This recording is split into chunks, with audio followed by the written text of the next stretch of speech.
ယတဆောင်မြန်မာမှာကြိုးစိုးနှုတ်ခွန်းဆက်သားလိုက်ပါတယ်ဒီနေ့မျှဝေတင်ဆက်ပေးမှာကတော့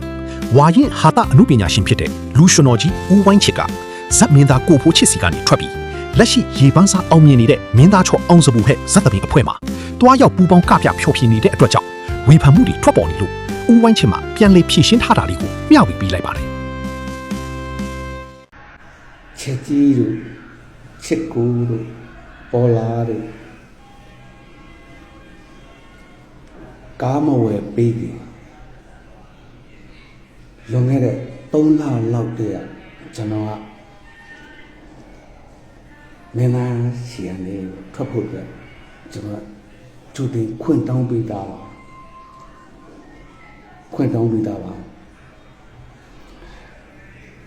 ယူဒတာထတာပါ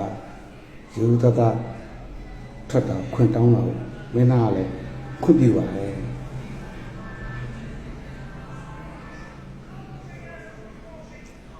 နောက်တော့ကျွန်တော်ထွက်တဲ့အခါမှာလေကရောသိနေလူတွေကျွန်တော်ကရောခဲ့ပါတယ်ဘာကြောင့်ထွက်ရလဲဆိုတော့ကျွန်တော်ညီလေးနဲ့အလုပ်လုပ်တာ7နှစ်ရှိသွားပါပြီအဲ7နှစ်အတော်တွဲမှာကျွန်တော်နေတဲ့တကုံစိတ်ကန်းငါနေပြီးတော့ကျူဆောင်မင်္ဂလာတို့ကျူဆောင်ဘာစကားစီးနေဆိုကားစီးက2နာရီကြာပါလေကျွန်တော်အိမ်ကနေပြီးတော့ဆိုင်ကယ်ရီစီးနံပါတ်6ကားခိတ်ကနေပေါ့နံပါတ်6ကားစီးသွားပြီးတဲ့အခါမှာဒီကျင်းမှုတက်ကတူတော့ဆင်းအိုက်ရနေတော့ဆက်စီးယတဆောင်မြန်မာ YouTube Channel လေးမှာနေ့စဉ်သတင်းအကြောင်းအရာများနဲ့စိတ်ဝင်စားစရာအဖြစ်အပျက်များကိုပုံမှန်တင်ဆက်ပေးမှာမို့ Channel လေးကို Subscribe လုပ်၍စောင့်ကြည့်နိုင်ပါတယ်ချစ်တဲ့အမျိုးတို့ကြီးဆက်စီးပြီးတော့အဲ့ဒီ YBS ကိုစီးပြီးတဲ့အခါမှာတင်နံပါတ်ထိပ်အဲ့မှာဆင်းရပါတယ်ဆင်းပြီးတော့မှအတွင်းကယ်ရီချက်စီးအဲ့လိုစီးရပါတယ်အဲ့တော့2နာရီအသွား2နာရီအပြန်2နာရီကြာပါတယ်သွားတာပြန်တာနဲ့စတိုက်ဖို့သွားရင်သွားတာပြန်တာနဲ့4နာရီလောက်ကြာပါတယ်အရင်ချိန်ကတော့တိတ်ပေါ့သွားရလာကိစ္စမရှိဘူးအခုကျွန်တော်အသက်ကလေးရလာတဲ့ခါကျတော့အဲ့လိုသွားရလာရမှာဒီလေခက်ခဲမှုလေးရှိသွားတယ်အဲ့ဒီအကြောင်းတရားကြောင့်လဲကျွန်တော်အရန်သွားတာဝေးကွာမှုတစ်ခုရှိတဲ့အတွက်ကျွန်တော်ထွက်ခွင့်တောင်းလိုက်တာပါထွက်ခွင့်တောင်းတော့ထွက်တာပါရိုးသားနဲ့ထွက်ခွင့်တောင်းလို့ထွက်တာပါအဲ့တော့ကျွန်တော်ညီလေးရတယ်ထွက်ခွင့်ပြုပါတယ်ကျွန်တော်ထွက်တာပါနောက်ချက်ကြီးတို့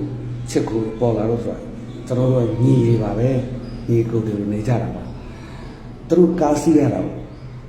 ကျွန်တော်ဝမ်းပါပါတယ်မူတီတာပွားပါတယ်အားကြောင့်လဲဆိုတော့ကျွန်တော်တို့လူရှိတဲ့လောကသားအချင်းကြီး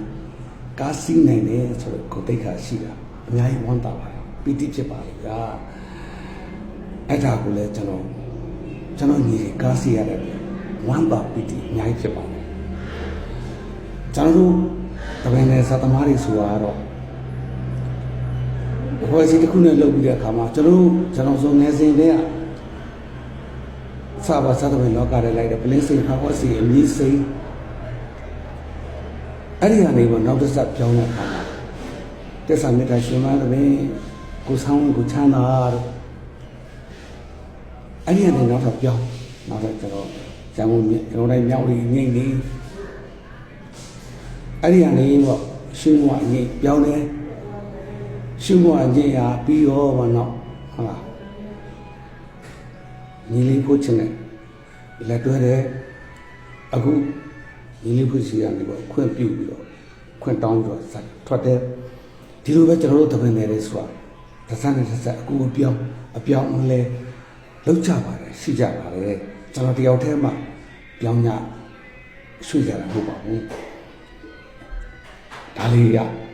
တပင်တွေများကျွန်တော်ပြောင်းကြရွှေ့ကြ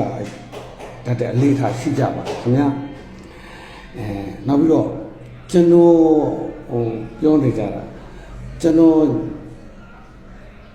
နေလေးရှင်အလုပ်လုပ်တော့ကျွန်တော်ကျေးဇူးရှင်ဆိုတော့စားအခုကျွန်တော်အဲ့ဒီစကားမလုပ်ထွက်သွားမှကျေးဇူးရှင်ကိုစော်ကားတယ်ဆိုတော့ပြောတဲ့စကားလုံးနဲ့ရှိနေပါကျွန်တော်မစော်ကားပါဘူးကျွန်တော်မစော်ကားပါဘူးကျွန်တော်ရဲ့နှလုံးသားထဲမှာခေမှုစေပါကျေးဇူးရှင်အတွက်ထောက်ရတတ်မှတ်ထားတာပါ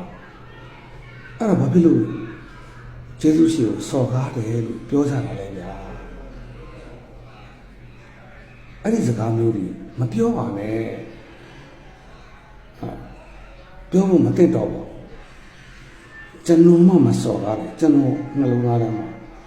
ကျေးဇူးရှင်အဖြစ်တတ်မှတ်ပြီးခေမှုစေပါကျေးဇူးရှင်ကိုတတ်မှတ်ထားတာပါသူနဲ့မလုပ်လို့အပြင်ထွက်သွားမှစော်ကားတယ်လို့ပြောတဲ့ဥစ္စာကြတော့မကောင်းဘူးမပြောပါနဲ့ဗျာ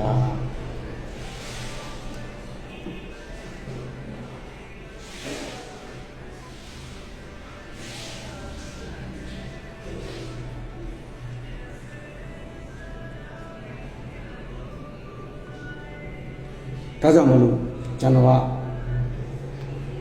ရေရိုးသားနဲ့ခွင်တောင်းပြီးတော့ထွက်တယ်ညီလေးကလည်းကြည်ကြည်နက်နက်နဲ့ခွင့်ပြုပြီးတော့ထွက်ခွင့်ပြီးတယ်နှုတ်နှစ်ဖက်သဘောတူညီစွာဖြစ်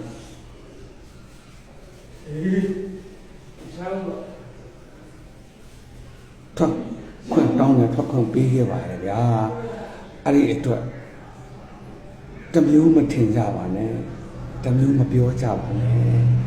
နော်အားလုံးကိုလည်းလေးစားတန်ဖိုးထားပါတယ်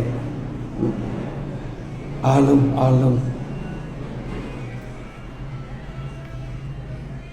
ချမ်းသာကိုယ်စိတ်မြဲပါစေဗျာ